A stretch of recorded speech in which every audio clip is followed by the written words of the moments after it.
வணக்கம். திரையரங்கம் புன்மான் புன்மேன் அப்படின்றத உண்மை. இது ஒரு மலையாள திரைப்படம். இந்த படத்தை பொறுத்தளவு ஒரு மாறுபட்ட ஒரு விஷயத்தை இந்த படத்தினுடைய இயக்குனர் ஜோதி சங்கர் எடுத்திருக்கிறார். கேரளத்தில் கூடிய ஒரு கிராமத்தில் ஒரு திருமணம் நடக்குது. திருமணம் நடக்க போகுது. ஒரு குடும்பம், இந்த படத்தில் வரக்கூடிய ஒரு குடும்பம். அதில் வந்து ஒரு அம்மா, அவங்களுக்கு வந்து ஒரு மகன், மகள். மகனை பொறுத்தளவில் கம்யூனிஸ்ட் கட்சியில் இருந்துக்கிட்டு அப்படியே வழக்கமாக அரசியல்வாதி கூட சேர்ந்துக்கிட்டு அந்த அரசியல் கட்சிகளுக்கு நோட்டீஸ் ஒட்டிக்கிட்டு அப்படி இப்படின்ற மாதிரி ஒரு தீவிர தொண்டராக அப்படின்னு இருக்குல்ல, அந்த புரூனோன்ற கதாபாத்திரம் அப்படிப்பட்ட ஒரு கதாபாத்திரம். ஆக்சுவலாக அந்த ஒட்டப்பட்ட அரசியல் கட்சியினுடைய சுவரொட்டி இருக்குல்ல, போஸ்டர், அதை வந்து அந்த ஊரில் இருக்கக்கூடிய பாதிரியார் அவர் அந்த போஸ்டரை சர்ச்சுக்கு வெளியே ஒட்டியிருக்கிறதுனால அதை கிழிச்சிக்கிட்டு இருப்பார். அதை வந்து இந்த இளைஞர் போய் எதிர்ப்பான். அந்த புரூனோ எதிர்த்ததில் 2 பேருக்குள்ள சின்ன பிரச்சனை போய் ஆக்சுவலாக பாதிரியாரை இந்த இளைஞனை அடிச்சிடுவான். அவனுக்கு ஒரு தங்கச்சி ஸ்டெஃபின்னு பேர்.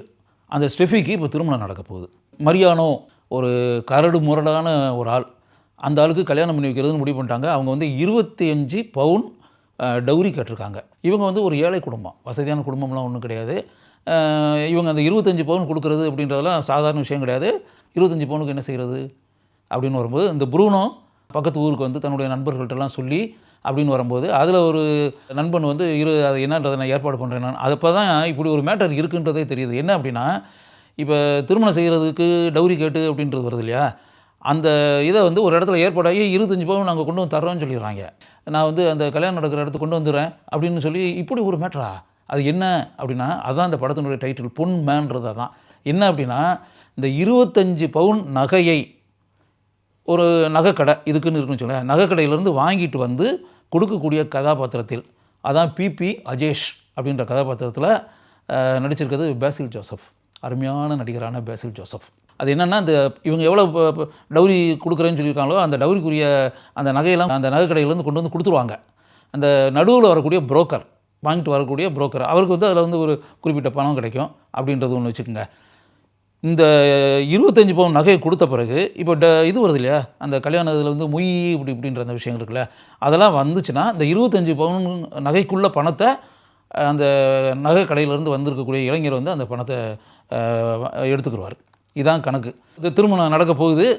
இதில் வந்து இவங்க எதிர்பார்த்த அளவுக்கு வரல, ஆட்கள் வரல, பெண்கள்லாம் வரல. இவங்களுக்கு ரொம்ப, அந்த அம்மாவுக்கு, அம்மா கதாபாத்திரத்தில் வராங்களா, அவங்களுக்கு ரொம்ப வேண்டியவங்களே, அவங்களுக்கு தோழிகளாக இருக்கவங்க, அவங்க சொந்தக்காரங்க, இந்த மாதிரி பல பேர் வரல. ஏன் வரல அப்படின்னா, எல்லாமே கிறிஸ்டியன்ஸு.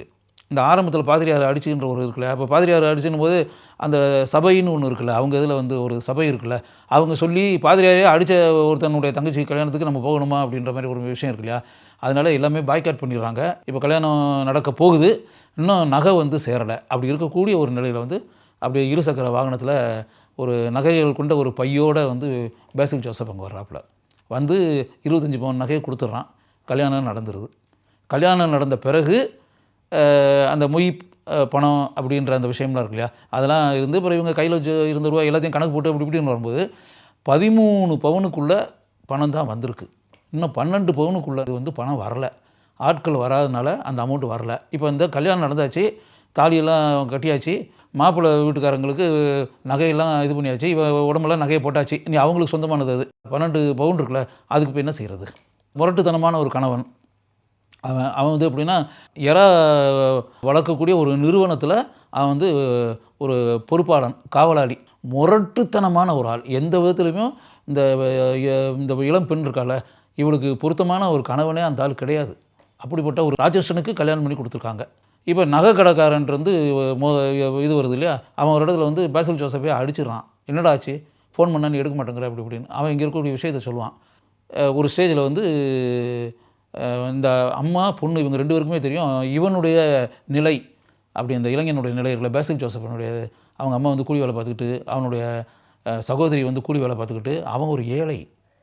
அப்போ உதவுனதுன்றது பெரிய இது கிடையாது. உதவ வந்த இடத்துல அவன் எப்படிப்பட்ட ஒரு பரிதாபத்திற்குரிய சூழலில் மாட்டிக்கொண்டு இருக்கிறான். இப்போ இந்த விஷயம் ஒரு ஸ்டேஜில் தெரிஞ்சிருது.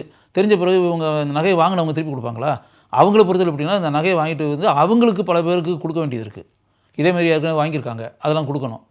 கொடுத்து அப்படின்னு வந்துச்சுன்னா அதெல்லாம் இப்போ நாங்கள் வந்து எதையுமே கொடுக்க மாட்டோம் அப்படி இப்படின்னு. இப்போ அதுக்கு பிறகு என்ன நடக்கிறது?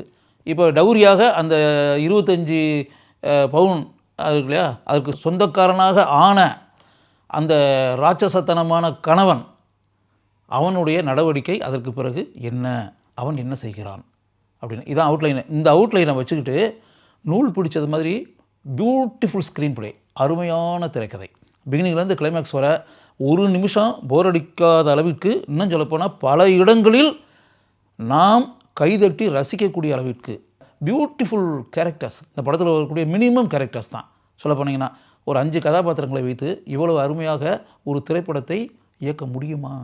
அருமையாக இயக்க முடியும் என்பதை இந்த படத்தினுடைய இயக்குனர் ஜோதி சங்கர் நிரூபித்திருக்கிறார் தன்னுடைய மிகச்சிறந்த இயக்கத்தின் மூலமாக.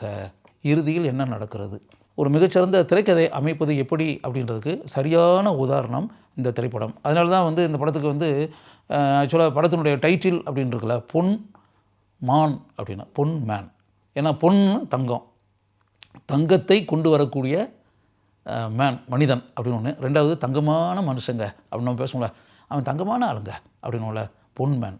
உண்மையாகவே பேசில் ஜோசப் வரக்கூடிய அந்த கதாபாத்திரத்தில் ஏற்று நடிக்கக்கூடிய கதாபாத்திரம் பிபி அஜேஷ், அந்த கதாபாத்திரத்தில் எக்ஸ்ட்ரானரியாக பேசில் ஜோசப் நடிச்சிருக்காரு. இன்னும் சொல்லப்போனால் பிகினிலிருந்து கிளைமேக்ஸ் வர பேசில் ஜோசப்பை தவிர வேறு யாராக இருந்தாலும் இந்த கதாபாத்திரத்திற்கு இவ்வளவு அருமையாக உயிர் தந்திருக்க முடியாது. அந்த கதாபாத்திரமாகவே பேசில் ஜோசப் வாழ்ந்திருக்கிறார். அதே மாதிரி ஸ்டெஃபி கதாபாத்திரம் பாருங்க, லிஜோ மோல் ஜோஸ் எக்ஸ்ட்ரானரியான நடிகை, மிகச்சிறந்த நடிகை. அப்படியே ஜெய்பீம் படத்துலலாம் நடித்து அவங்க ஃபிலிம்ஃபேர் அவார்டு வாங்கியிருக்காங்க, சிறந்த நடிகைக்கான விருது. அப்படிலாம் யோசிச்சு பார்த்தீங்கன்னா மிகச்சிறந்த நடிகை. அதாவது சினிமா மாதிரியே இல்லைங்க, கேமரா முன்னாடி நடிக்கிற மாதிரியே இல்லை. அப்படியே உண்மையாகவே இப்படிப்பட்ட நிலையில் ஒரு ஏழை பெண் எப்படி இருக்குமோ, ஒரு இப்படிப்பட்ட இக்கட்டான நிலையில் சிக்கியிருக்கக்கூடிய ஒரு பெண் எப்படியெல்லாம் பரிதவிக்கக்கூடிய நிலையில் இருக்குமோ அதை கண் முன்னாடி கொண்டு லிஜோமல் காமிச்சிருக்காங்க. அதான் உண்மை. ப்ரூனோ கதாபாத்திரத்தில் வரக்கூடிய ஆனந்த் மன்மதன், அதாவது அண்ணன் கதாபாத்திரத்தில், அது இந்த கட்சி தொண்டனாக இருக்கவன் எப்படி இருப்பானோ அதை ரொம்ப அருமையாக பண்ணியிருக்காரு. இன்னும் சொல்ல போனால் கிளைமேக்ஸ் லீடுன்னு இருக்கு இல்லையா, ஒரு குறிப்பிட்ட ஸ்டேஜில் அப்படி வரும்போது நீ பண்ண வேண்டியதை நீ பண்ணு, ஆக்சுவலாக இந்த விஷயத்தை நான் பார்த்துக்கிறேன் அப்படின்னு சொல்லிட்டு, அதாவது அதுவரை 10 பைசாவுக்கு பிரயோஜனம் இல்லைன்ற மாதிரி இருக்கக்கூடிய ஒரு கேரக்டரு கிளைமேக்ஸ் லீடில் அப்படி கைதட்டி பாராட்டக்கூடிய அளவுக்கு அந்த கேரக்டருடைய ஃபினிஷிங் இருக்குது அப்படி வச்சுக்கோங்க. அதுபோல் இந்த மரியானோ, அந்த திருமணம் செஞ்ச இந்த ராட்சசத்தனமான கணவன் இருக்கான்ல, அந்த கதாபாத்திரத்தில் நடித்திருக்கக்கூடிய சஜின் கோபு அந்த கதாபாத்திரமாகவே வாழ்ந்திருக்கிறார். இப்போ அந்த கதாபாத்திரத்துக்கு அந்த பேட்டர்னில் தான் ஒரு ஆள் வேணும், முரட்டுத்தனமான ஒரு ஆள் வேணும். அந்த முரட்டுத்தனமான கதாபாத்திரத்துக்கு பொருத்தமான நடிகர் அவர். கேரளத்தில் பிரபலமான எழுத்தாளர் ஜிஆர் இந்துகோபன் அவர் எழுதிய 4-5 செருப்பக்கார் அப்படின்னு சொல்லிட்டு அவர் எழுதிய ஒரு கதை, அந்த கதையை அடிப்படையாக வைத்து எடுத்திருக்கக்கூடிய படம் தான் இது. அதனால் இந்த படத்தினுடைய திரைக்கதையை ஜிஆர் இந்துகோபன், ஜஸ்டின் மேத்யூ அப்படின்றவர் கூட இருவரும் இணைந்து இந்த படத்தினுடைய திரைக்கதையை அமைத்திருக்கிறார்கள், அருமையாக அமைத்திருக்கிறார்கள். இந்த படத்தினுடைய ஒளிப்பதிவாளர் சானு ஜான் வர்கீஸ். இது முழுக்க முழுக்க இந்த படத்தினுடைய லேண்ட்ஸ்கேப் இருக்குல்ல, இந்த ஊர் கிராமம் இருக்குல்ல, அந்த கிராமம் எப்படின்னா நீர் சூழ்ந்த, தண்ணி சூழ்ந்திருக்கக்கூடிய ஒரு தீவு மாதிரி ஒரு வில்லேஜ்.